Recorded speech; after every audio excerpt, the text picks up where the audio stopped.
ሰላም አለይኩም ወራህመቱላሂ ወበረካቱ። ውድና የተከበራችሁ የዚህ ቻናል ቤተሰብ ተከታታዮች እንዲሁም የኢትዮጵያ ሕዝቦች ማለት ነው አዳዲስ መረጃዎችን አጋራችኋለሁ። በቅድሚያ አዲስ ከሆናችሁ ለዚህ ቻናል ላይክ፣ ሼር፣ ሰብስክራይብ እያደረጋችሁ ቤተሰብ ሆኖ ወደ ቪዲዮዎች አብረን እንሄዳለን። ነጻነት ወርቅነህ ከዚህ ዓለም በሞት ተለይቷል። መላው የኢትዮጵያ ሕዝብና ቤተሰቦች መጽናናቱን ራሱን መኪና እያሽከረከረ ወደ ሆስፒታል ከገባ በኋላ መኪናው በሩ ላይ እንደቆመች ህልፈተ ህይወቱ የሰማ ነውና በዛሬው ዕለት ከፊቱ ፈገግታ የማይጠፋው ታዋቂው የቴሌቪዥን ፕሮግራም አዘጋጅ፣ የማስታወቂያ ባለሙያ እንዲሁም የተለያዩ ፊልሞችን የሰራው ነጻነት ወርቅነህ መሞቱን እየሰማን እንገኛለን እና እውነትን ለመናገር ህልፈተ ህይወቱን ስሰማ እኔ በጣም ነው ማመን የከበደኝና አንድ ነገር ጥያቄ ስለፈጠረብኝ ነው። ብዙዎች እንግዲህ ዛሬ ላይ ነጻነት ወርቅነህ በድንገት ሞተ የሚል አይነት መረጃ ብቻ ነው እያሰራጩ ያሉትና ስለ አሟሟቱ የሚናገሩ ሰዎች ብዙም አልሰማውም። እኔ ግን የእሱ አሟሟት ጉዳይ ከዚህ ቀደም ከሞቱ የተለያዩ አርቲስቶች ጋር በጣም ስለተመሳሰለብኝ ነው በመግቢያዬ ላይ ይህንን ቪዲዮ አስቀድም የጀመርኩትና ድምፃዊ ማዲንጎ አፈወርቅ ብዙም ሳይታመም ነበረ ትንሽ ህመም ነገር ተሰማኝ ብሎ ራሱ መኪና እያሽከረከረ ከሄደ በኋላ ሆስፒታል ገብቶ ግን መዳን አልቻለም። የዛኑ ቀን ሞቱ የተሰማውና ልክ እንደ ማዲንጎ ሁሉ ተመሳሳይ አደጋ ታዋቂው ሙዚቀኛ ታምራት ደስታ እንደዚሁ እንደ ማዲንጎ በተመሳሳይ አይነት መንገድ ራሱ መኪና እየነዳ ሆስፒታል ከገባ በኋላ የሱም ህልፈተ ህይወቱ ነው የተሰማው በዛው በገባበት ቀን ማለት ነው።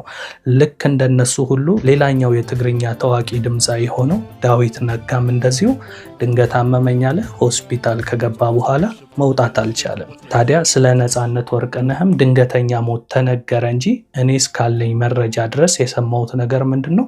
ጠዋት ለስራ ሁሉ ተዘጋጅቶ ወጥቶ እንደነበር ድንገት ግን የህመም ስሜት ተሰማውና እዚህ ጋር ሜንሽን ማድረግ ስላልፈለግኩ ነው። ምክንያቱም ፖሊሶች በምርመራ ላይ የያዙት ጉዳይ ስለሆነ የሆስፒታሉን ስም ሜንሽን ማድረግ አልፈለግኩም። ነገር ግን የገባበትን ሆስፒታል ጭምር ሰምቻለሁ። ጠዋት አካባቢ ላይ ሆስፒታል ገባ፣ ከሰዓት መሞቱ ተሰማና እዚህ ጋር በጽሁፍ የማሳያችሁ መረጃ ከታማኝ ምንጮች የተጻፈ ነው። ነገር ግን ምናልባት ሰዎች ዝም ብለው ነው የጻፉት ብዬ እንዳላስብ ሰይፉ ፋንታሁን የተናገረውን ነገር ላሰማችሁ። እኔ ነገሮችን በመረጃ እና በማስረጃ እንደማቀርብ ታውቃላችሁ። እስኪ ይህንን ነገር እንስማ። ከአሁን በፊትም በዚህ ጉዳይ ላይ እሱም ለሕክምና ወጣ ባለበት አጋጣሚ አንድ ፎቶ አጋርቶን ነበርና እዛ ጋር በተገናኘ ደህና ነኝ ያን ያህል ለዚህ የሚያበቃም አልነበረም። ጤንነቱ በጣም ተስተካክሎ ስራ እየሰራ በነገራችን ላይ ነጻነት ወርቅነህ ትላንት የቤተሰብ ጨዋታን መጥቶ ቀርጿል። ትላንትና ትላንት ቀርጿል። ዛሬ ራሱ ጠዋት ለባብሶ ለስራ ወደ ስራ ለመሄድ ሲያስብ ነው እንግዲህ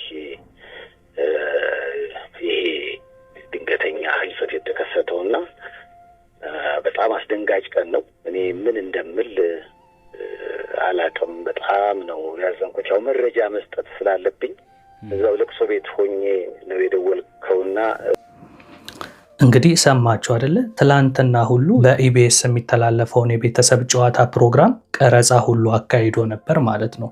እሱ ብቻ አይደለም፣ በጽሁፍ ላይ ያሳየዋችሁን ነገር ደግሞ እዚህ ጋር በሰይፉ ላይ ሲመሰከር ሰምታችኋል። ልብሱን ለባብሶ እንደወጣና ይሄ ታዲያ ዝም ብሎ ድንገተኛ ሞት ነው ብላችሁ ታስባላችሁ? ለዚህም ነው ሌሎች አርቲስቶችንም አሟሟት ይዤላችሁ የመጣሁት። ተመሳሳይ አይነት አሟሟት ነው የሞቱት። ሆስፒታል ገብተው እንኳን ከ2 ከ3 ቀን በኋላ ሞቱ አይደለም እየሰማን ያለው። ድንገት አሟቸው ገቡ።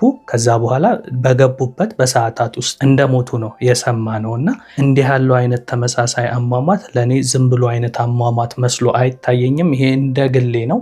ከዛ ባሻገር ምናልባት አንዳንድ ሰዎች ከዚህ ቀደምም ታሞ ስለነበረ ምናምን ልትሉ ትችላላችሁ። አዎ ከዚህ ቀደም ታሞ ነበር። ህንድም ሀገር ድረስ ሄዶ ታክሞ ድኖ መጥቶ ወደ ስራ ሁሉ ገብቶ እንደነበረ ሁላችንም አይተናል። ቅርብ ጊዜም አሁን ከ2 ሳምንት ከ3 ሳምንት በፊት ራሱ ትልቅ የአምባሳደርነት አግሪመንት ሲፈራረም ነበር ለማስታወቂያ ስራ ማለት ነው።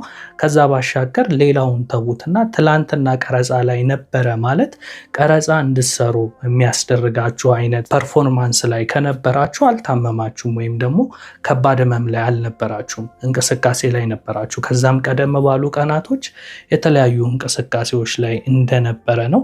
ስለዚህ እንዲህ ያለውን ነገር በእናንተ ሳይን ኖርማል ነው ብላችሁ ታስባላችሁ? በጣም ታዋቂ የምንላቸው አርቲስቶች ድንገት ታመው ገቡ። ከዛ በኋላ ከታመሙ በኋላ ከዛ ሆስፒታል የማይወጡበት ምክንያት ምንድን ነው?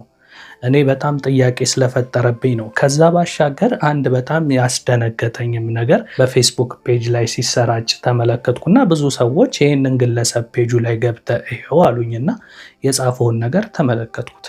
ተመልከቱ እዚህ ጋር ከ4 ቀን በፊት የተፖሰተ ነው። ሰሞኑን አንድ በጣም ታዋቂ አርቲስት ይሞታል የሚል አይነት እሳቤ ያለው ጽሁፍ ነው እንግዲህ እዚህ ጋር የምትመለከቱትና አንዳንድ ነገሮችን እንደው በግልጽ በመረጃ አይን በአይን የሚታዩ ነገሮች ስላልሆኑ እነከሌ እንዲያደረጉ ወይም እንዲያስደረጉ ነው ብለው ለፈር ብሎ ለመናገር ይሄ ሚዲያ ስለሆነና ብዙ አይነት ነገሮች ሊያስመጣብኝ ስለሚችል በግልጽ ለመናገር ቢከብደኝም ነገሮችን ግን በተለያየ አንግል ሳያቸው የነዚህ አርቲስቶች አሟሟት ጉዳይ እንዲሁ እኔ በግሌ ሊዋጥልኝ አልቻለም። በድንገተኛ ህመም ብቻ እየሞቱ ነው ብዬ ለማሰብ ትንሽ ግራ የሚያጋባ አይነት አሟሟት ነው እየሞቱ ያሉትና እናንተ እስከዚህ አንጻር ምን የምትሉት ነገር አለ?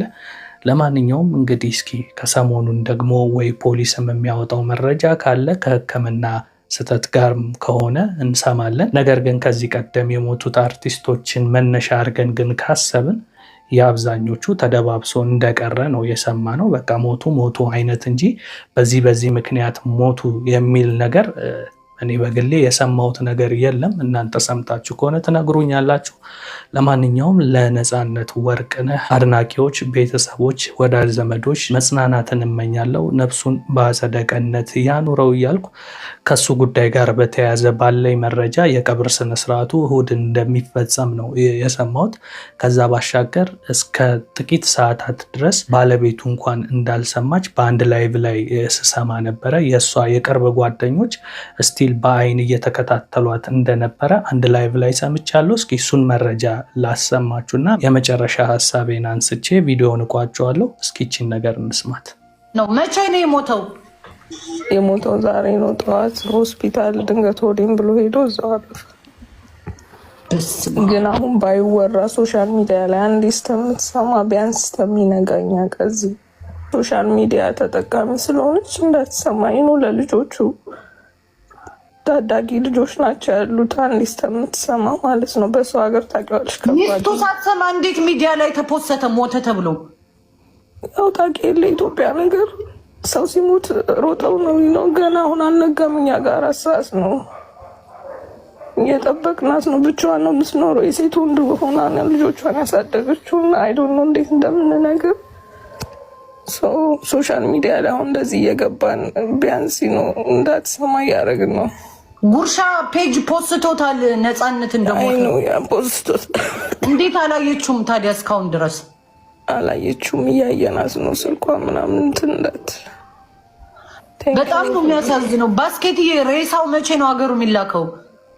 ነው እዛው አይደል ያረፈው? እዛው አዲስ አበባ እኮ ነው እሱ ያለው። አዲስ አበባ ነው የሞተው? ያ እና እንዴት ሚስቱ አታውቅም አዲስ አበባ ሞተው? እሷ ያለችው አሜሪካ ነው። እንዴት ታውቃለች? ያው ቤተሰብ አሜሪካ ነው ያለችው። ያ በስመ አብ ወወልድ ወመንፈስ ቅዱስ አሐዱ አምላክ። እንዲህ ሰው ትናንት አይቶ ዛሬ ይሞታል እንዴ?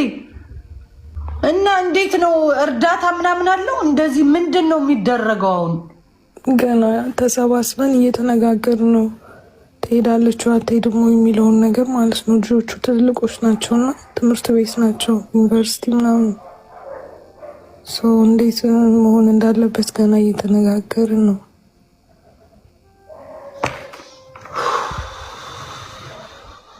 ድንገት ነው የሞተው።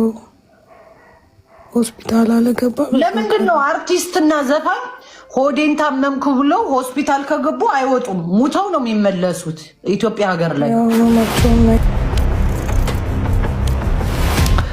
እንደሚታወቀው አርቲስት ነጻነት ወርቅነህ ባለትዳርና የሶስት ልጆች አባት ነው። ባለቤቱና ልጆቹ ደግሞ የሚኖሩት አሜሪካ ሀገር ነው። እዚህ ጋር እንደምሰሙት እንግዲህ ባለቤቱም ልጆቹም የእሱን ሞት አልሰሙም።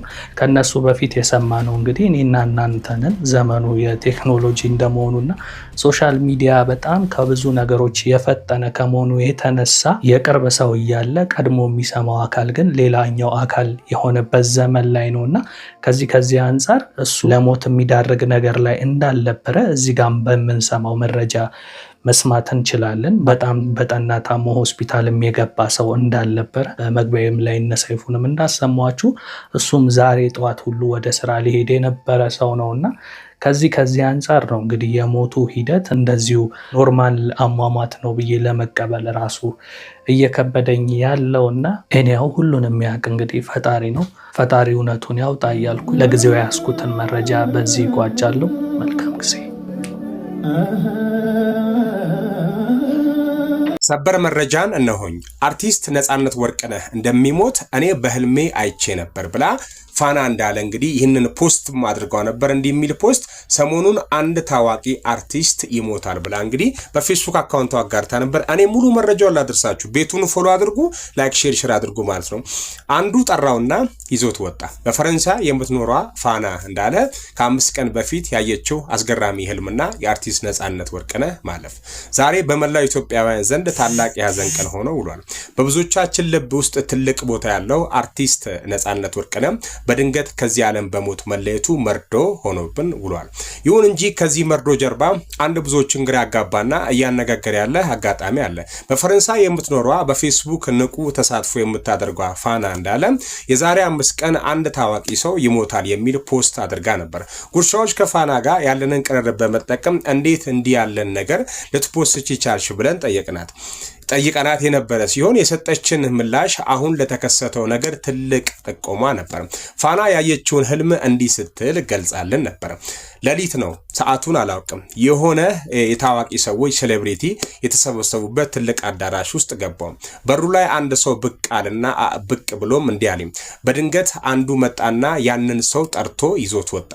በዚያን ሰዓት ማንም ምንም አላለም። እኔም ተከትያቸው ልወጣ ስል ፍርሃት አደረብኝና ተመለስኩኝ። በአዳራሹ ውስጥ የነበሩት ታዋቂ አርቲስቶች መሆናቸውን አውቃለሁ እንጂ ማን እንደሆኑ ለይቼ አላወቅኳቸውም ነበር። መጨረሻ ላይ ግን አንዱ ጠራኝና እዚህ የነበረው ሰውዬ የታለ ብሎ ሲጠይቀኝ አንዱ ጠርቶ ይዞት ወጣ እኮ አልኳቸው። በንግግሬ ተገረሙ፣ በጅምላም ሳቁብኝ። በዚያው ነቃው። ያ በህልሜ ተጣርቶ የወጣው ሰው እንደሚሞት ተርጉሜ ነው የዛሬ 5 ቀን ፖስት ያደረኩት። ፋና ይህንን ካለች ከ5 ቀናት በኋላ ዛሬ ታላቁ አርቲስት ነጻነት ወርቅነህ በድንገት ማለፉን ስንሰማ የፋና ህልም እውነት መሆኑን ስንገነዘብ ግርምት ፈጥሮብናል። ይህ አጋጣሚ በእውነትም ያስገርማል። እናንተስ ስለዚህ ጉዳይ ምን ትላላችሁ? ህልሙ አስቀድሞ የሚመጣን ነገር የመጠቆም ሚስጥራዊ አቅም አለው ወይስ የለውም? ለአርቲስት ነጻነት ወርቅነህ በድጋሚ ነፍስ ይማር እያለም ለወዳጅ ዘመዶቹ መጽናናትንም እንመኛለን። ሰሞኑን አንድ ታዋቂ አርቲስት ይሞታል። ይህ የምትመለከቱት ጽሁፍ ፌስቡክ ላይ ፋና እንዳለ የምትባል ግለሰብ ከ5 ቀን በፊት የፖስተችው ፖስት ነው። እንግዲህ ጉርሻ ፔጅም ከፋና ጋር ያላቸውን ቅርርብ በመጠቀም እንዴት እንደዚህ አይነት ፖስት ልትፖስች ቻልሽ ብለው ጠይቀዋት ያገኘሁትን መረጃ አጋርተዋል። እኔ መረጃውን ላካፍላችሁ፣ ሀሳባችሁን መስማት ፈልጋለሁ። ኮሜንት ላይ ታሳውቁኛላችሁ። ሌሊት ነው፣ ሰዓቱን አላውቀውም። የሆኑ የታወቁ ሰዎች የተሰበሰቡበት አዳራሽ ውስጥ ገባው። በሩ ላይ አንድ ሰው ብቅልም ይላል። በድንገት አንዱ መጣና ያንን ሰው ጠርቶት ይዞት ወጣ። በዚያ ሰዓት ማንም ምንም አላለም። እኔም ተከትያቸው ልወጣ ስል ፍርሃት አደረብኝና ተመለስኩ። በአዳራሹ ውስጥ የነበሩት ታዋቂ አርቲስቶች መሆናቸውን አውቃለሁ እንጂ ማን እንደሆኑ ለይቼ አላወቅኳቸውም ነበር። በመጨረሻ ላይ ግን አንዱ ጠራኝና እዚህ የነበረው ሰውዬ የታለ ብሎ ሲጠይቀኝ አንዱ ጠርቶት ይዞት ወጣ እኮ አልኳቸው። በንግግሬ ተገርሞ በጅምላ ሳቁብኝ። በዚያው ነቃው። ያ በህልሜ ተጠርቶ የወጣው ሰው እንደሚሞት ተርጉሜ ነው የዛሬ 5 ቀን ፖስት ያደረግኩት። ፋና ይህንን ካለች ከ5 ቀናት በኋላ ዛሬ ታላቁ አርቲስት ነጻነት ወርቅነህ በድንገት ማለፉን ስንሰማ የፋና ህልምም እውነት መሆኑን ስንገነዘብ ግርም ተፈጥሮብናል። ይህ አጋጣሚ በእውነት ያስገርማል። እናንተስ ስለዚህ ጉዳይ ምን ትላላችሁ? ህልም አስቀድሞ የሚመጣን ነገር የመጠቆም ሚስጥራዊ አቅም አለው ወይስ ብላችሁ ታስባላችሁ? ኮሜንት ላይ ሀሳባችሁን አጋሩኝ። እንግዲህ ፋሚሊዎች ቪዲዮዎችን የትም እንደምትመለከቷቸው ነው። አንዳንድ መረጃዎች እየወጡ ነው። በአቶ ነጻነት ወርቅነህ ህልፈተ ሞት ምክንያት አንዳንድ መረጃዎች እየወጡ ነው። ፖሊሶችም ምርመራውን ይዘውታል ተብሏል። እንግዲህ ህዝቡም ጥርጣሬ አምጥቷል ማለት ነው። ሁላችንም አላህ ይጠብቀን፣ እሱንም ነፍሱን በሰላም ሳሳረፍ እላለሁኝ። እስኪ አንዳንድ ሌላ ተጨማሪ ቪዲዮዎች አሉ፣ እነሱን ላሳያችሁ፣ የትም እንዳትሄዱ። ኢቢኤስ ደግሞ ገፊ ካምፓኒ ሆነ። ያንን ሰውዬ ገደለ፣ አሁን ይህንንም ገደለው። የሚቀጥለው ያንን ሰውዬም እንዳይመርሽ። ኢቢኤስ ደግሞ ገፊ ካምፓኒ ሆነ። እዛ የገባ ሰው ሁላ አስቂኞቹ እየሞቱ ነው። አስፋው እዛ ነው የሞተው፣ ይህም እዛ። እንደ ኢቢኤሶች ደግሞ በቃ አልቅሰው ጥቁር ለብሰው ማለት ነው። አሁን ደግሞ ኢቢኤሶች አሁን መፍሮ ይቀቅላሉ። ምንድን ነው እንትን ኢንሹራንስ የላቸውም፣ በደንብ አያሳክሙትም ነበረ። ቲጂ ናዝሬቷ የኔ ውድ እንዴት ነሽልኝ? ለቅሶ ደረሽ? እኔ ጋ ነው የሚደረሰው። ለቅሶ ድረሱ። ነፂ ያሞታል እንዲያሉ ነበር። ፊዚካሊ ያዩ ፕሮሰስ ነበረ ወይስ በአንድ ጊዜ ነው እንደዛ ያመመህ? ነፂ እንትን አለው በራሱ ነገርየው። የሆነ ጊዜ አሪፍ ይሆናል ያደርገዋል፣ የሆነ ጊዜ ደግሞ የሆነ ነገር ያደርጋል። ተለዋዋጭ ነው በባህሪው ሲነግሩን ሐኪሞቹ እንግዲህ በተወሰነውን ባገኙት ጥናት መሰለኝ። የሆነ ጊዜ አሪፍ ትሆኛለሽ፣ የሆነ ጊዜ ደግሞ ፊትሽ ላይ ጥቁር የማለት ነገር ይኖራል ወይ ምናምን ነገር ማለት ነው። እኔ ደግሞ ከመብራት ጋር ነው ያደግኩት። መብራት ሲበራብኝ ያደግኩትኝ ሀገር ፍቅር ጀምሮ ስንት ሻማ እንትን እያልኩ እንትን ያልኩትኝ እና ያ መብራት ያመጣብንን ለውጥ እናውቃለን በራሳችን ላይ ማለት ነው። ስለዚህ በቃ ያ ነው የሚሆነው፣ ወይም ደግሞ ምናምን ነገር ነው ምናምን ጥቁር ነኝ ኦልሬዲ ምናምን ላለው እና እኔ አይታወቀኝም ያ ነገር። ግን ያ እንደዚህ ያመጣል እንደዚህ ያመጣል የሚለው ነገር እንትን አለ እና ረጅም እኔም እኮ ብዙ ዓመት አልኖርኩም ባይዘው ምን አላት ምን አለ አንድ እንዳሉት እንግዲህ ነፂ የህንድ ስሄድ ደርሰህ ስትመጣ መሆን አለበት ስታች ነው ማገን አንድ ሰው ደውሎልኝ ነበረ እና እዛ ሆኜ አነሳሁትኝ። የውጭ እዛው ወደ የአሜሪካ አካባቢ ስልክ ነው እና አነሳሁት እና እኔ ደግሞ ያው ለእንትኑ ነው እንዴት ነው ምናምን ቢያንስ ለሱ ብትነግሪኝ አሜሪካ ደግሞ አክሰስ ስላለ ያው ደህና ነው ብሎ ይነግርልኛል ምናምን ብዬ ነው። የቬሮኒካ ስልክ አለህ እንዴ? በጥርስ በጥሳለሁ ብሎ እሱ እንደገና አይልስ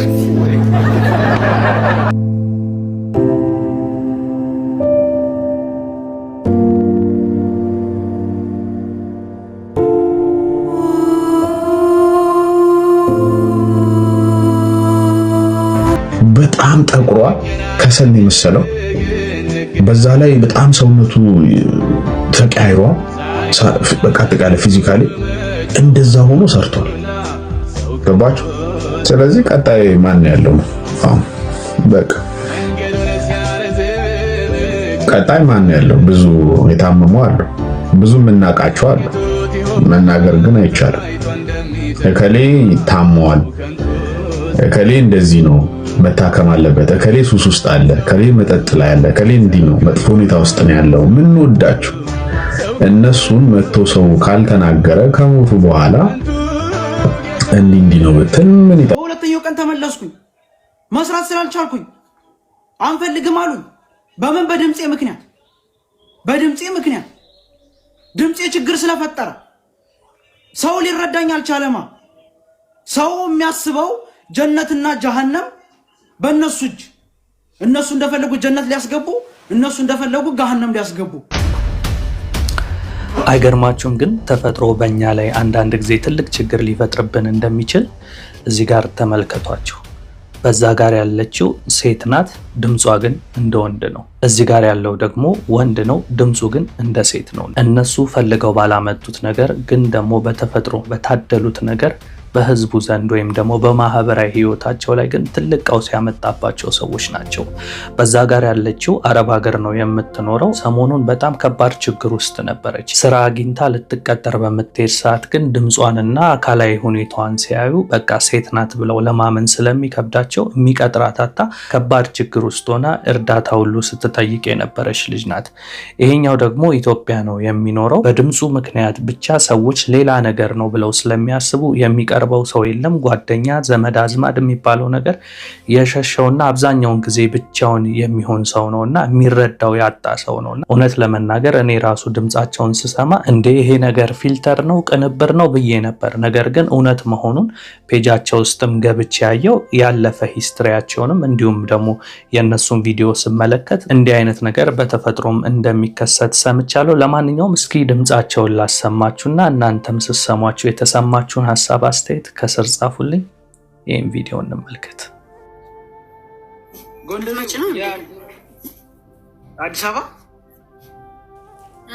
አዲስ አበባ ከመጣሁ ማኮ ማለት ነው። እናንተ በቃ ሸር ብትንን የምንለው እናቴ ምን አስበ አንዴ ትቀልጃለሽ እንዴ? ግን እንዳትመጪ እንጂ ሸር ብትን ብቻ አንዴ ለምን ነው የማልመጣው?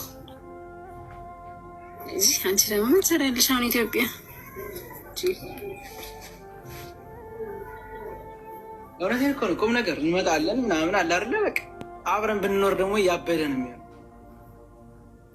ወይኔ ደስታዬ፣ በስመ አብ ደስ ይለኛል በጣም።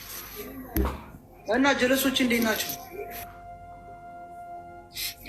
ማንም የለም፣ እኔ ብቻዬን ነኝ። እባክሽ ጀለስ ምናምን ትያለሽ? እኔም እኮ አታይኝም እንዴ?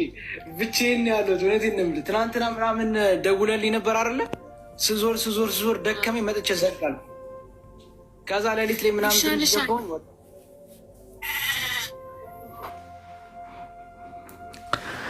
እንደሰማቻቸው ነው እንግዲህ። አንዳንድ ጊዜ ተፈጥሮ በራሱ እነሱ ፈልገው ባላመጡት ነገር ለብዙ ነገር ታጋልጠናለች እና ከዚህ አንጻር እነዚህን የምትመለከቱ ሰዎች ወይም ደግሞ የምታውቋቸው በዙሪያቸውም ያላችሁ ሰዎች እንዲህ አይነት ነገር በተፈጥሮ ሊያጋጥም እንደሚችል ተረድታችሁ ከስነ ልቦናዊ ጫና ብታላቅቋቸው ወይም ደግሞ እነሱን በተለየ መንገድ አይታችሁ ሌላ ነገር ናቸው ብላችሁ የምታስቡ ሰዎች እንግዲህ ቀርባችሁ ብታዋቸው መልካም ነው ላለው። ምክንያቱም አንዳንዴ እንደዚህ በተፈጥሮ በታደልነው ነገር ከዘመኑ ከሆኑ ነገሮች ጋር በማገናኘት ሰዎች ለምሳሌ ይሄንን ልጅ ጌይ ነው የሚሉት አለ። ይሄ ወንድ ሆኖ ድምፁ እንዲህ ከሆነማ ያ ነገር ነው ምናምን የሚሉ አሉ። ሴቷንም እንደዛው ደግሞ ሌዝቢያንስ ናት ወይም ደግሞ ሉጢ ናት ያ ነገር ናት ምናምን የሚሉ ሰዎች ስላሉ አንዳንድ ጊዜ የሆኑትን አካላቶች የሆኑበትን ማስረጃ ካለን ማስረጃ ይዘን ማውራት አለብን። ነገር ግን ድምፃቸው እንዲህ ነው ብለን ግን በሌላ አይነት መንገድ መመልከቱ ለልጆቹ ትልቅ የስነ ልቦና ጫና ሊያረግባቸው ስለሚችል ይህንን ተረድተን እንዲህ ያሉ ሰዎችን ማሸማቀቅ ባይኖርብን መልካም ነው ላለው። ከዚህ ቀደም አይታችሁት እንደሆነ በፔጄ ላይም አንድ ቪዲዮ ሰርቼ ነበር። በጣም ብዙ ሰው ነው የተመለከተው። ኦልሞስት ከግማሽ ሚሊዮን በላይ ሰው ነው የተመለከተው እና ልጁ በጣም ጎበዝ ተማሪ የነበረና 12ኛ ክፍልን ራሱ በከፍተኛ ውጤት ወደ ዩኒቨርሲቲ የገባ ልጅ ነው። ነገር ግን ዩኒቨርሲቲ ከገባ በኋላ ግን መማር አልቻለም። መማር ያልቻለበት ምክንያት ደግሞ በድምፁ ምክንያት እንደሆነ አንድ ቪዲዮ አሰምቻችሁ ነበረ። እስኪ ለትውስታችን ቪዲዮ እንመልከታት። ይታያችኋል የማትሪክ ውጤት ያ 526 ነው። ዩኒቨርሲቲ ድሮፕ አውት አድርጌያለሁ። ገረማችሁ አይደለ? እንዴት ይሄን ውጤት አመጡ? ዩኒቨርሲቲ ድሮፕ አውት አረገ። መማር ብፈልግም ግን መማር አልቻልኩም። ለምን? በድምፄ ያስቃል። ያ ዝም ብዬ ልሳቅ። ውስጤ ግን anyway እናንተ መረበሽ አልፈልግም። ግን ያ ለምን እንደዛ አይነት ድምጽ ኖረህ ተብዬ መውጣት ራሱ አልችልም። ላይብረሪ ማምሸት አልችልም። ወደ ምግብ ቤት መሄድ አልችልም። ዩኒቨርሲቲ ውስጥ እያለሁ ለምንድን? ምክንያቱም ይሄን ድምጽ ይዤ ቲክቶክ ስለምሰራ። እንግዲህ ልጁ አሹ ይባላል። ስለሱ የሰራሁት ሙሉ ቪዲዮ አለ። ማየት የምትፈልጉ ፔጅ ውስጥ ገብታችሁ መመልከት ትችላላችሁ። በዩቲዩብም ላይ በፌስቡክ ላይም በቲክቶክ ላይም በሁሉም ላይ ለቅቄው ነበርና ብዙ ሰው ነው የተመለከተው። ያላያችሁ ሰዎች ማየት ትችላላችሁና ይሄ ልጅ ትምህርቱን ያቋረጠበት አንዱ ምክንያት ድምፁ ነው። በድምፁ ምክንያት እሱን እንደ ሌላ ነገር አይተውት ይሄማ ጌ ነው ግብረ ሰዶም ነው ምናምን እያሉ በቃ ያልሆነውን ነህ በሚል ስያሜ ሰጠውት። የስነ ልቦና ጫና ደርሶበት ከባህር ዳር ዩኒቨርሲቲ ትምህርቱን አቋርጦ ወደ ቤተሰቡ ተመልሷል። የት ይደርሳል የተባለ ልጅ ከማህበረሰቡ ተገሎ ጓደኛም እንደሌለው ለብቻው ብዙ አይነት መከራዎችን እንዳሳለፈ ሲናገር ነበርና ዲቴል ቪዲዮ ሰርቼላችኋለሁና አንዳንድ ጊዜ እኛ ተመልካቾች በመሰለኝ የምናረጋቸው ነገሮች በሌሎች ላይ ግን ከፍተኛ ተጽዕኖ ሊፈጥር ስለሚችል ይህንን ታሳቢ አድርጋችሁ በዙሪያችሁ እንዲህ አይነት ነገር በሚያጋጥማችሁ ሰዓት ለመረዳት መሞከር ጥሩ ነው ብዬ አስባለሁ። ለማንኛውም እናንተም ሀሳብ አስተያየት ካላችሁ ከስር ጻፉልኝ። መልካም ጊዜ። ደግሞ እሱ ጥቁሩ ልጅ ገብቶ የለ አሜሪካን ነው ምንድን ነው ልጁ ግን ምኑ ናችሁ ነው? ህዝቡ በሙሉ ያለው ሰው በሙሉ ወጥቷል ዛሬ ኢትዮጵያ ላይ። አሁን ኢትዮጵያ ብመጣ ትወጣላችሁ? እኔም እኮ ቲክቶከር ነኝ እንዴ ምነው አሁን የሁሉ ህዝብ ትወጣላችሁ? ልምጣ ተይኝ እስኪ። አንቺ ደግሞ ብሶቴን አትቀስቅሽብኝ። ልምጣ የሁሉ ህዝብ ትወጣላችሁ? አይወጡም። እናንተማ ብር አምጪ በሉ፣ ስንመጣ ብር ጋብዥን በሉ። እናንተ ሞቱምጡ ያለንን ኪሳችንን ባዶ እስከምታደርጉ ድረስ አበቅ ቤት ሆኑብናላችሁ። ያዝንን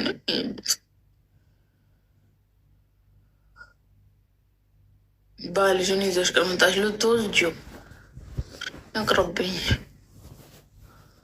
አሁን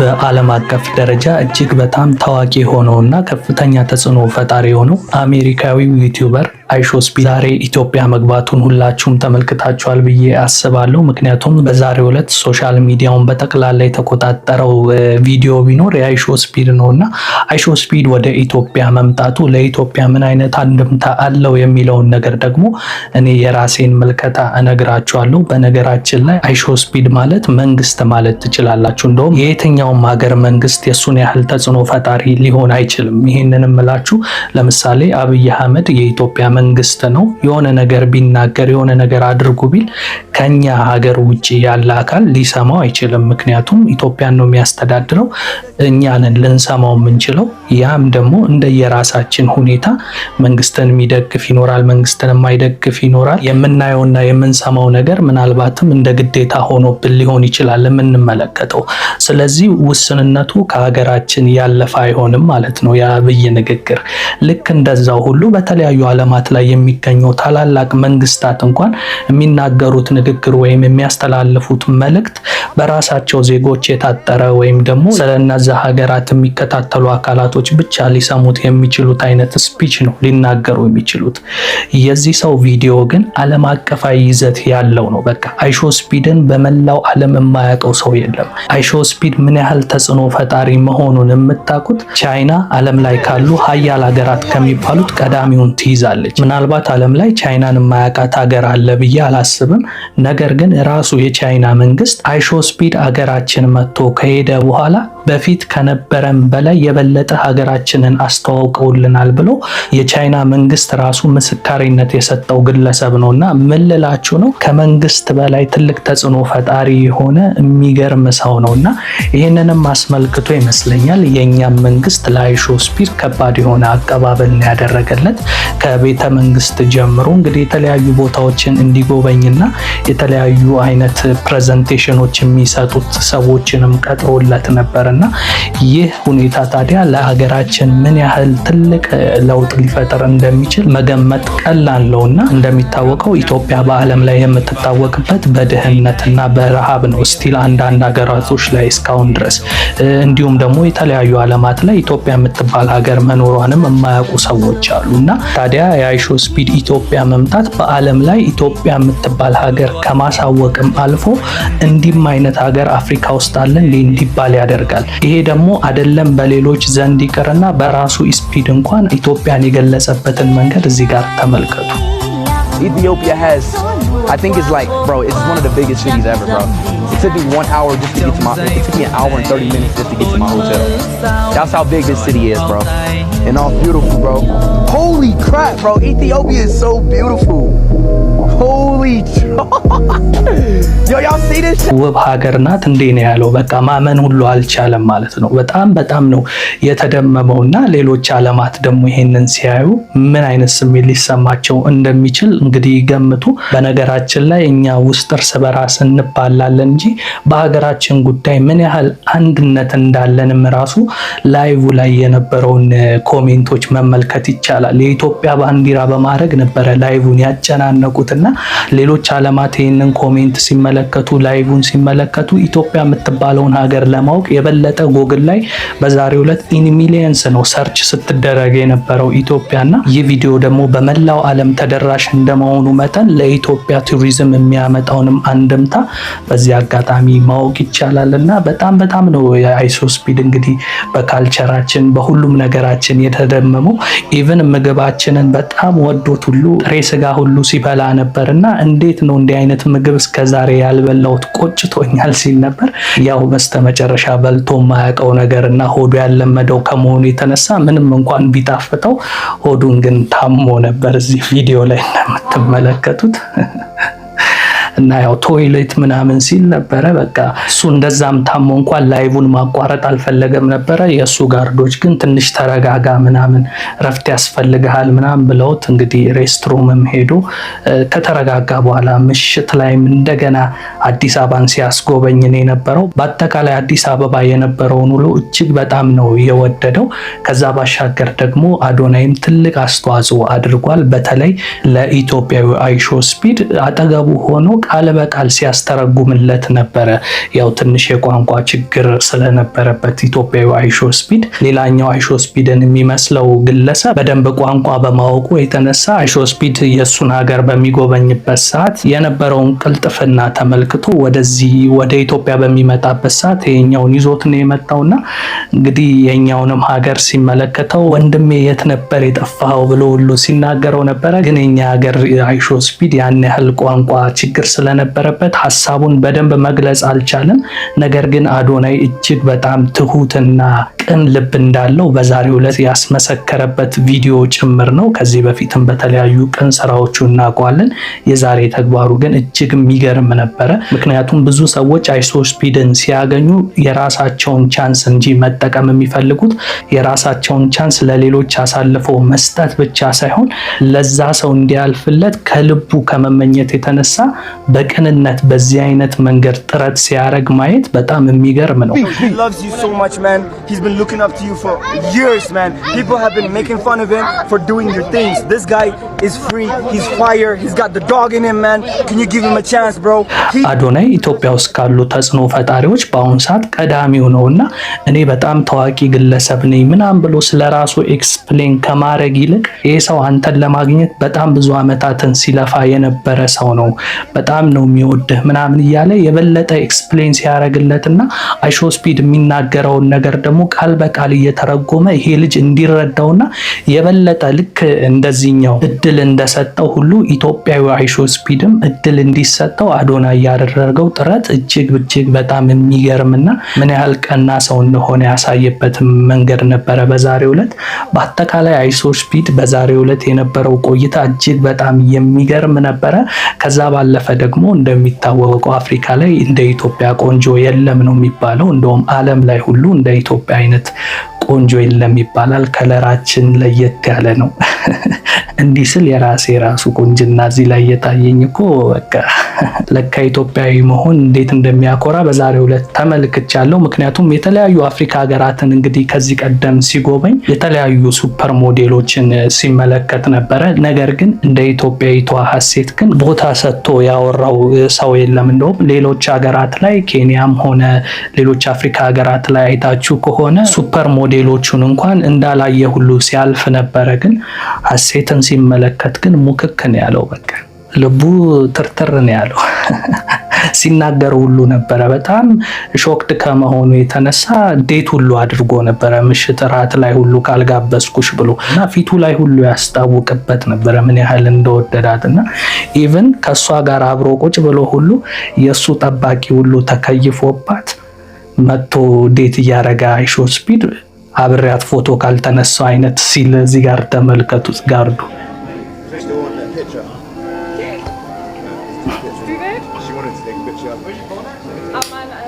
እንደምትመለከቱት ምን አስበ ነው አይነት ብሎ እንግዲህ ተነስቶ ከጋርዱ ጋር ግብግብ ሊፈጥር ነበረ። እኔ እኮ ካንተ በፊት ነው የወደድኳት አይነት ነው እያለ ያለውና ጋርዶቹ እኮ ሌላ ሀገራት ላይ እኮ አይሶስፒድን ከመጠበቅ ውጪ አይሶስፒድ የሚያረጋቸው ነገሮች ላይ ጣልቃ አይገቡም። ግን ጋርዱ ራሱ አልቻለም ነበር ሀሴትን ሲመለከት እና ምን ያህል ኢትዮጵያውያን ቆንጆ እንደሆነን በዓለም ደረጃ ሁሉ ያሳወቅንበት ጊዜ ነበር ዛሬና በአጠቃላይ አይሾስፒድ ሀገራችንን እጅግ በጣም ነው የወደደው። ካልቸራችንን በጣም ነው የወደደው። እንዲሁም ኢትዮጵያኖችን ጭምር በጣም እንደወደደ ሁሉ ሲናገር ነበር። ምናልባት አይሾስፒድ አካብዶ እንኳን ነው ብለን እንዳናስብ ሌላኛው ከአፍሪካ ሀገር ይዞት የመጣው አይሾስፒድን የሚመስለው ግለሰብ እንኳን ስለ ኢትዮጵያ የተናገረውን ተመልከቱ። Ethiopia is a beautiful city. You know, by the way, absolutely fantastic hospitality. You know that? I would love to shake your hands. It's absolutely amazing here. በጣም የምታምር ከተማ ናት ኢትዮጵያ የሚል ነገር ነው ሲናገር የሰማችሁት እዚህ ጋርና በአጠቃላይ በጣም ነው የተደመሙትና ለዚህ ደግሞ እንግዲህ ምንም እንኳን በተለያየ መንገድ እርስ በራስ ለራሳችን የምንሰጠው ነገር ዝቅ ያለና የምናየውን ነገር ራሳችን ማመን ባንችልም እንዲህ ግን ሌሎች ሲመሰክሩ ስናይ እኛም ሀገራችን ያለችበትን ለውጥ እንግዲህ ደፈር ብለን ማመስገን ይኖርብናል።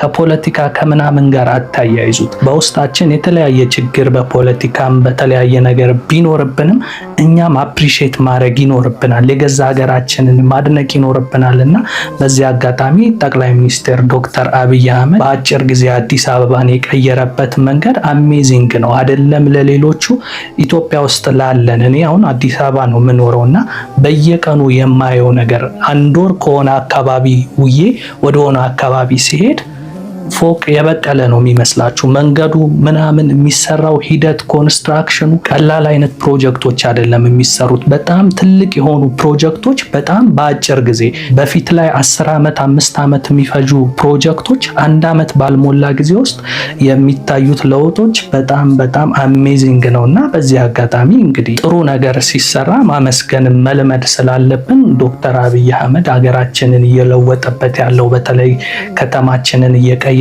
ያለው መንገድ ይሄው ሌሎችም እንዲመሰክሩ እያረገ ነው። ባይሆን እንግዲህ ወቀሳም ካለብን የሚመሰገነውን አመስግነን ወቀሳ ደግሞ ያለብንን ነገር ደግሞ ይሄ ነገር ደግሞ ቢሻሻል የሚል አይነት ልምድ ቢኖረን ባህል ቢኖረን መልካም ነው ላለው። ብዙ ጊዜ የማየው ነገር በአይናችን የሚታየውን ለውጥ እንዳላየ ሆነን ክደን ምንም እንዳልተሰራ አድርገን ማማረር ብቻና ወቀሳ ብቻ የምናረግ ሰዎች አለንና ያ ደግሞ ለማናችንም አይጠቅምምና ጥሩ ሲሰራ ጥሩ ማለት ይኖርብናል። እንዲህ ስል መሻሻል የሌለባቸው ነገሮች አሉ ወይም ደግሞ ሊለወጡ የሚገባ ነገሮች የሉም ማለቴ ሳይሆን ልክ እንደ ከተማችን ሁሉ በተለያዩ ክፍለ ሀገራት ላይም እነዚህ አይነት ነገሮች ሊስፋፉ ይገባል። ደግሞም እያየን ነው። በአዳማም፣ በጅማም፣ በጎንደርም፣ በባህር ዳርም የተለያዩ የኮሪደር ልማቶች እያየን ነው። እንዲህ ያሉ ነገሮች በሁሉም ሀገሪቷ ክልል እየተስፋፉ ቢመጡና ከዛ ባሻገር ደግሞ በህዝቡ ዘንድ ያሉ የተለያዩ ጥያቄዎች የኢኮኖሚ የምናምን ነገሮች እየተፈቱ ቢመጡ ኢትዮጵያ ከአፍሪካ ብቻ ሳይሆን ዓለም ላይ አሉ ከሚባሉ ሀገራት ውስጥ እንደምትሆን ወደፊት ምንም ጥርጥር የለኝም። ምክንያቱም በሙሉ ልባችን ሀገራችንን ልንወድና ትለወጣለች የሚል አንድምታ ወይም ተስፋ ሊኖረን ይገባል። ከማማረር ምንም የሚገኝ ነገር ስለሌለ ፈጣሪ ሀገራችንን ከዚህ በላይ የተወደደች ያድርግልን ነው የምንለው። እንግዲህ አይሾ ስፒድ አሜሪካዊ ዩቲዩበር ነው። አሜሪካንን ያየ ዓለምን ያየ ሰው ነው እና ዓለምን በሙሉ ዞሮ ያየን ሰው ኢትዮጵያን በዚህ መጠን ሲያደንቅ ማየት ማለት ምን ያህል ለውጥ ላይ እንዳለን ማወቅ ይቻላል። ይሄ ምንም የሚካድ ሀቅ አይደለም እና እኛ ግን የሆነ አይነት ችግር አለብን ውስጣችን ላይ ሲሆን የሆነ የምናደበዝዘው ነገር አለ። ያው የውስጣችንን ገበና ለሌሎች እንደማናሳይ አስመስክረናል። ምክንያቱም ላይቭ ላይ የነበረን አንድ አይነት ስሜት ይበል የሚያስብል ነው። እዛ ጋር ያለንን ስሜትም ደግሞ በውስጣችንም አንድ ሆነን ወደፊት ሀገራችንን የበለጠ ከፍ ከፍ የምናደርግበት ዘመን እንዲመጣ እሻለሁ። ኢትዮጵያ የምንሰደድባት ሳይሆን ሌሎች ሀገራት ለጉብኝትም ሆነ ለኑሮ የሚመርጧት አሁን ኢትዮጵያ ውስጥ ሆነን ዱባይ ለጉብኝት ወይም ለስራ አሜሪካ ምናምን ዲቪ ተሞልቶባት በጉጉት የምንሄድባቸው ሀገራት እንደሆኑት ሁሉ ወደፊት ደግሞ የኛ ኢትዮጵያ ሌሎች ሀገራት ለመኖርም ለጉብኝትም የሚመጡባት የሚጓጉባት ኢትዮጵያ እንደምትሆን አልጠራጠርም። ዋናው የኛ አንድነት ነው። ከሁሉ በላይ ደግሞ ሀሳባችንን የሚያሟላው ፈጣሪ ነውና ለሀገራችን ሰላም፣ አንድነት፣ ፍቅር እንዲሰጣት ምኞቴ ነው። ለዕለቱ ግን በዛሬው ዕለት የነበረውን ነገር እኔ በዚህ አይነት መንገድ ተመልክቼዋለሁ። እናንተስ በምን አይነት መንገድ ተመለከታችሁት? ሀሳብ አስተያየታችሁን ከስር ጻፉልኝ። የእናንተ ወይላ ነበርኩ። መልካም ጊዜ።